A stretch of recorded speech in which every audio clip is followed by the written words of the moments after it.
धनतेरस की पौराणिक कथाएं।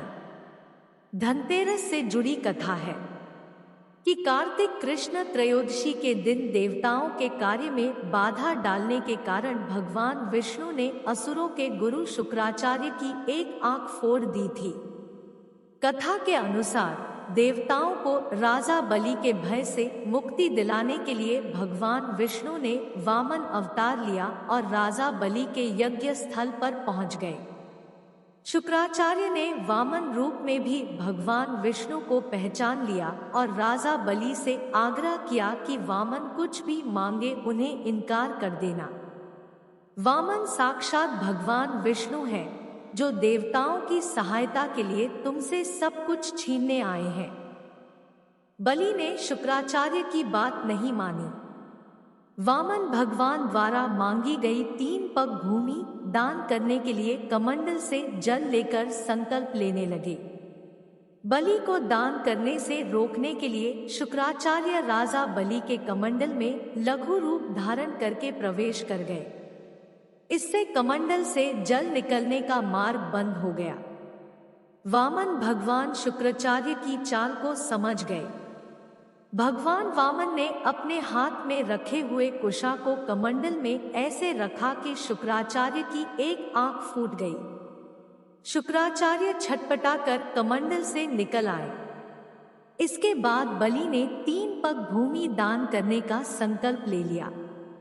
तब भगवान वामन ने अपने एक पैर से संपूर्ण पृथ्वी को नाप लिया और दूसरे पग से अंतरिक्ष को।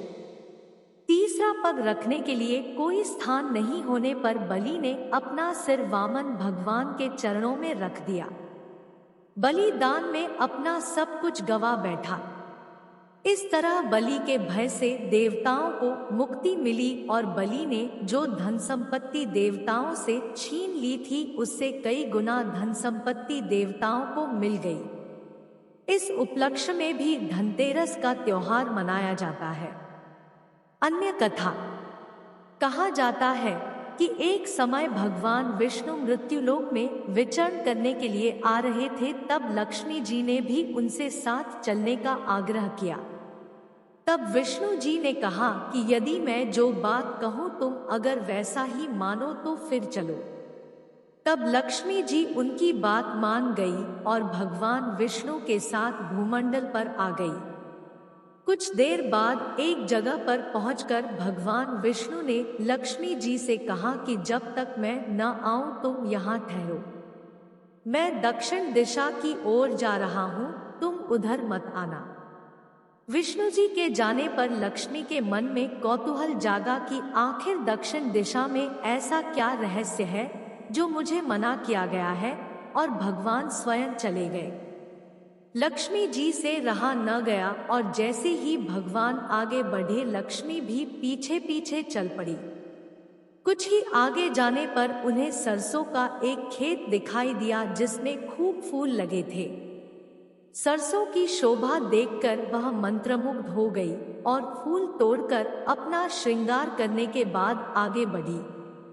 आगे जाने पर एक गन्ने के खेत से लक्ष्मी जी गन्ने तोड़कर रस चूसने लगी।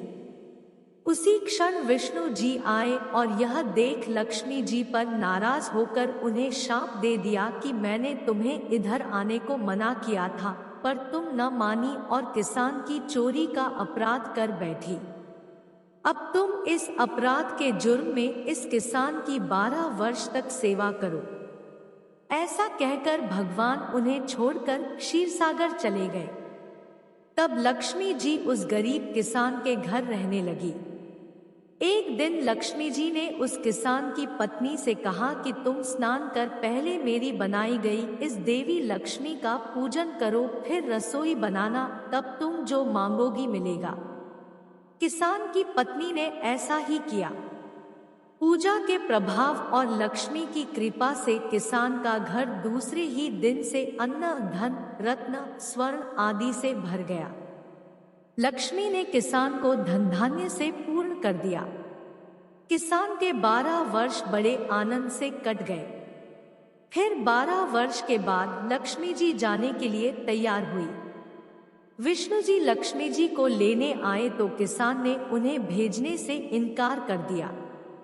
तब भगवान ने किसान से कहा कि इन्हें कौन जाने देता है, यह तो चंचला है, कहीं नहीं ठहरती।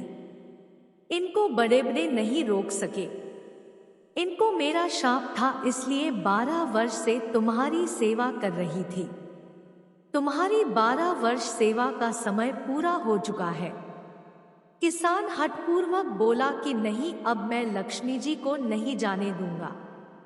तब लक्ष्मी जी ने कहा कि हे किसान, तुम मुझे रोकना चाहते हो तो जो मैं कहूं वैसा करो। कल तेरस है, तुम कल घर को लीप पोत कर स्वच्छ करना।